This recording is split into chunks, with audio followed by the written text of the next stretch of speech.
పప్పులా అనుకోకండి, ఎందుకంటే తాలింపులో ఇది వేసినప్పుడు మనం పేస్ట్ చేసినప్పుడు మనకు కొంచెం డిఫరెంట్ టేస్ట్ వస్తుంది. తర్వాత పప్పులు కమ్మదనం ప్రోటీన్ అనుకుంటున్నాం కదా, ఇది యాడ్ చేస్తే నేను పల్లీలు, తర్వాత ఏమో శనగపప్పు, మినపప్పు, కొంచెం మెంతులు అండి, కొంచెం మెంతులు వేసాను, కొంచెం డైజెషన్ కోసం మెంతులు వేసాను. తర్వాత ఏమో మనకి సోంపు, జీలకర్ర అయితే నేను ఇలా సర్దుకున్నానండి.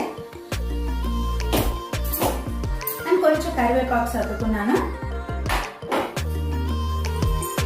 ఇదిగోండి ఇలాగైతే నేను పెట్టుకున్నాను. నేను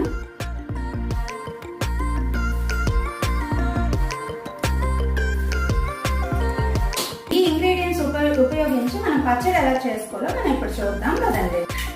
ఇదిగోండి పొయ్యి అయితే వెలిగించేసుకుంటున్నాను.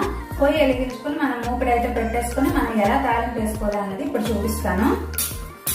ఇదిగోండి ఇప్పుడైతే నేను పొయ్యి వెలిగించేసుకున్నాను కదా, మూకుడు అయితే పెట్టేసుకుంటున్నాను. కొంచెం ఇందులో ఆయిల్ వేసుకుందాం.